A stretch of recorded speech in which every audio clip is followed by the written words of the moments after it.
Hello എല്ലാവർക്കും നമസ്കാരം. എല്ലാവർക്കും എയ്സ് ആപ്പിലേക്ക് സ്വാഗതം. ഇന്ന് നമ്മൾ ഡിസ്കസ് ചെയ്യാൻ പോകുന്നത് ജീവിതശൈലി രോഗങ്ങളെക്കുറിച്ചിട്ടാണ്.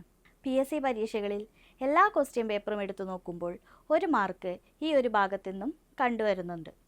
അപ്പോൾ ഇത് പഠിക്കേണ്ടത് അത്രയും ഇമ്പോർട്ടൻ്റ് ആണ്. നമുക്കൊന്ന് നോക്കിയാലോ. ജീവിതശൈലി രോഗങ്ങൾ. എങ്ങനെയാണ് ജീവിതശൈലി രോഗങ്ങൾ ഉണ്ടാകുന്നത്? നമുക്കറിയാം, അനാരോഗ്യകരമായിട്ടുള്ള ജീവിത രീതികൾ കൊണ്ടും, പ്രധാനപ്പെട്ടത് അമിതമായ ഭക്ഷണം, അനാരോഗ്യകരമായിട്ടുള്ള ഭക്ഷണ രീതി, ഇതൊക്കെ കൊണ്ടാണ് നമുക്ക് എന്തുണ്ടാവുന്നത്? ജീവിതശൈലി രോഗങ്ങൾ ഉണ്ടാവുന്നത്. എല്ലാവർക്കും അറിയാമല്ലോ. ഓക്കെ, എങ്കിൽ ജീവിതശൈലി രോഗങ്ങൾക്ക് കാരണം എന്താണ്? പ്രധാനപ്പെട്ടത് എന്തുതന്നെയാണ്? വ്യായാമക്കുറവ്, മാനസിക സമ്മർദ്ദം, മദ്യപാനം, പുകവലി, മയക്കുമരുന്നിൻ്റെ ദുരുപയോഗം തുടങ്ങിയ മോശം ശീലങ്ങൾ മൂലവും എന്തുണ്ടാവാം? ജീവിതശൈലി രോഗങ്ങളുണ്ടാവാം. അടുത്തതായിട്ട് ജീവിതശൈലി രോഗങ്ങൾക്ക് ഉദാഹരണങ്ങൾ ഏതൊക്കെയാണെന്നാണ്. PSC പരീക്ഷകളിൽ 1 മാർക്ക് ക്വസ്റ്റ്യൻ വരാറുണ്ട് കേട്ടോ. ഓക്കെ, അപ്പോൾ ജീവിതശൈലി രോഗങ്ങൾക്ക് ഉദാഹരണം ഏതൊക്കെയാണ്? 1 പ്രമേഹം, 2 ഫാറ്റി ലിവർ, 3 പക്ഷാഘാതം, അമിത രക്തസമ്മർദ്ദം, ഹൃദയാഘാതം, അതീറോസ്ക്ലീറോസിസ്, പൊണ്ണത്തടി, ക്യാൻസർ, ആർത്രൈറ്റിസ്. ആർത്രൈറ്റിസ് അല്ല കേട്ടോ, ആർത്രൈറ്റിസ് ആണ്.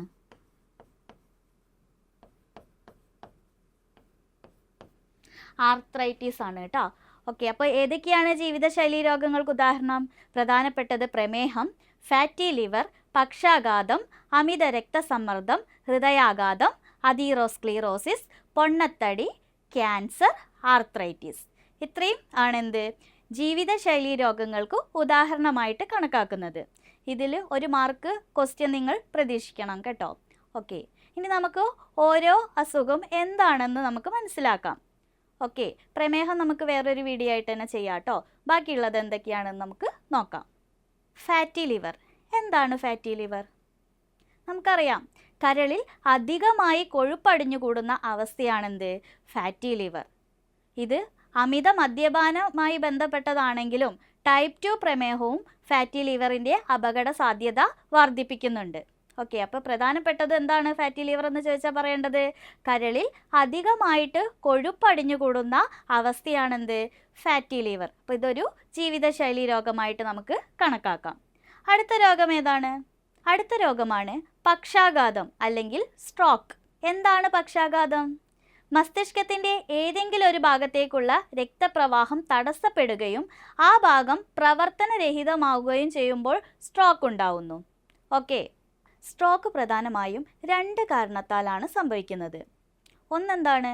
രക്തക്കുഴലുകൾ പൊട്ടുന്നത് വഴിയും അതുപോലെ തന്നെ രക്തക്കുഴലുകളിൽ രക്തം കട്ട പിടിക്കുന്നത് മൂലം രക്തത്തിൻ്റെ ഒഴുക്ക് തടസ്സപ്പെടുന്നത് മൂലവും സ്ട്രോക്ക് ഉണ്ടാവാം. ഈ രക്തക്കുഴലുകൾ പൊട്ടുന്നത് വഴി ഉണ്ടാകുന്ന സ്ട്രോക്കിനെ നമുക്ക് ഹെമറേജിക് സ്ട്രോക്ക് എന്ന് വിളിക്കാം. അതുപോലെ രക്തക്കുഴലുകളിൽ രക്തം കട്ട പിടിക്കുന്നത് മൂലം രക്തത്തിൻ്റെ ഒഴുക്ക് തടസ്സപ്പെടുന്നത് ഐസമിക് സ്ട്രോക്ക് എന്നും പറയാം. ഓക്കെ, അപ്പോൾ സ്ട്രോക്ക് എന്താണെന്ന് മനസ്സിലായല്ലോ. അടുത്തതായി അമിത രക്തസമ്മർദ്ദം. അമിത രക്തസമ്മർദ്ദം എന്ന് പറഞ്ഞാൽ എന്താണ്? സാധാരണ നിരക്കിൽ നിന്നും രക്തസമ്മർദ്ദം കൂടുന്ന അവസ്ഥയാണെന്ത്? അമിത രക്തസമ്മർദ്ദം. എങ്കിൽ സാധാരണ രക്തസമ്മർദ്ദ നിരക്ക് എത്രയാണ്? 120/80 mmHg ആണ്. എത്രയാണ്? 120/80 mmHg ആണ്. എന്താണ് ഈ 120? എന്താണ് ഈ 80? 120 എന്താണെന്ന് വെച്ചാൽ ഹൃദയം സങ്കോചിക്കുമ്പോഴുണ്ടാവുന്ന മർദ്ദമാണ്. അതിനെ നമ്മൾ സിസ്റ്റോളിക് പ്രഷർ എന്നറിയപ്പെടുന്നു. എന്താണ്? Systolic pressure. അതുപോലെ 80 mmHg എന്താണ്? ഹൃദയം വികസിക്കുമ്പോഴുണ്ടാവുന്ന മർദ്ദമാണെന്ത്? Diastolic pressure. ഓക്കെ, ഇത്രയും മനസ്സിലായല്ലോ. ഇനി അടുത്തത് ഹൃദയാഘാതം. എന്താണ് ഹൃദയാഘാതം? ഹൃദയത്തിലേക്ക് രക്തം എത്തിക്കുന്ന കൊറോണറി ധമനികളിൽ കൊഴുപ്പടിഞ്ഞ് രക്തപ്രവാഹം തടസ്സപ്പെടുത്തുന്ന അവസ്ഥയാണെന്ത്? ഹൃദയാഘാതം. അന്നേരം ഹൃദയപേശികൾക്ക് ആവശ്യമായ ഓക്സിജൻ ലഭ്യമാവാത്ത അവസ്ഥയിൽ ഉണ്ടാകുന്ന കഠിനമായ നെഞ്ചുവേദനയാണ് ആൻജിന പെക്ടോസിസ്. എന്താണ്? ആൻജിന പെക്ടോസിസ് ചോദിച്ചിട്ടുണ്ട് കേട്ടോ. അന്നേരത്ത് കഠിനമായ നെഞ്ചുവേദന ഉണ്ടാവാം. ആ നെഞ്ചുവേദനയെ അറിയപ്പെടുന്ന പേരാണെന്ത്? ആൻജിന പെറ്റോസിസ്. ഏതോ ഒരു പ്രിലിംസിനൊക്കെ ചോദിച്ച് കണ്ടിട്ടുണ്ട് കേട്ടോ.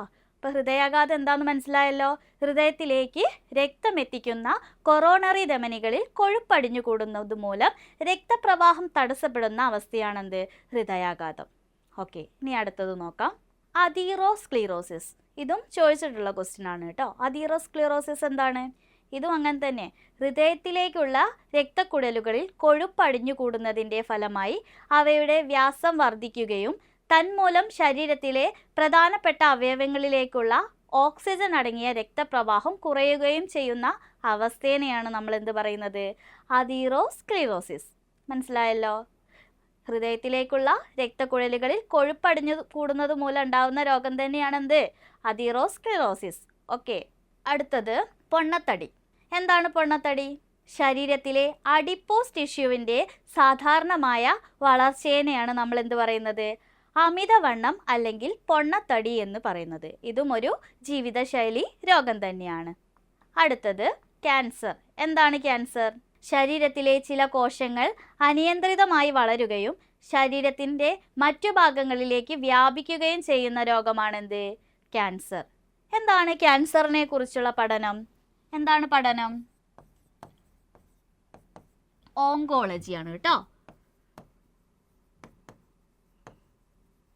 ക്യാൻസറിനെ കുറിച്ചുള്ള പഠനമാണ് ഓങ്കോളജി. അപ്പോൾ ശരീരത്തിലെ ചില കോശങ്ങൾ അനിയന്ത്രിതമായി വളരുകയും അത് ശരീരത്തിൻ്റെ മറ്റു ഭാഗങ്ങളിലേക്ക് വ്യാപിക്കുകയും ചെയ്യുന്ന രോഗമാണെന്ത്? ക്യാൻസർ. ഓക്കെ, അടുത്തതാണ് ആർത്രൈറ്റിസ്. എന്താണ് ആർത്രൈറ്റിസ്? ആർത്രൈറ്റിസ് എന്തിനെയാണ് ബാധിക്കുന്നത്? ഇതെല്ലാം PSC ചോദിച്ചിട്ടുള്ള ക്വസ്റ്റ്യൻ ആണ്. ക്വസ്റ്റ്യൻ പേപ്പർ എടുത്ത് നോക്കിയാൽ നമുക്ക് മനസ്സിലാവും. ഓക്കെ, ആർത്രൈറ്റിസ് എന്താണ്? എന്തിനെയാണ് ബാധിക്കുന്നത്? സന്ധികളെ ബാധിക്കുന്ന ജീവിതശൈലി രോഗമാണേത്? ആർത്രൈറ്റിസ്. ഓക്കെ, സന്ധികളെയാണ് ബാധിക്കുന്നത് എന്നുള്ളത് നോട്ട് ചെയ്ത് വെക്കണം, ചോദിച്ചിട്ടുള്ളതാണ്. ഈ ആർത്രൈറ്റിസ് തന്നെ വിവിധ തരത്തിലുണ്ട്. ഒന്നാമത്തതാണ് ഓസ്റ്റിയോ ആർത്രൈറ്റിസ്, രണ്ടാമത്തതാണ് റുമറ്റോയിഡ് ആർത്രൈറ്റിസ്, പിന്നെയാണ് ഗൗട്ട്. ഗൗട്ട് ഇമ്പോർട്ടൻ്റ് ആണ്, ചോദിച്ചിട്ടുണ്ട് കേട്ടോ. ഗൗട്ട് എന്തിനെയാണ് ബാധിക്കുന്നത് എന്നൊക്കെ ചോദിച്ചിട്ടുണ്ട്. അങ്ങനെയൊക്കെ നമ്മൾ ക്വസ്റ്റ്യൻ പ്രതീക്ഷിക്കണം. ഓക്കെ.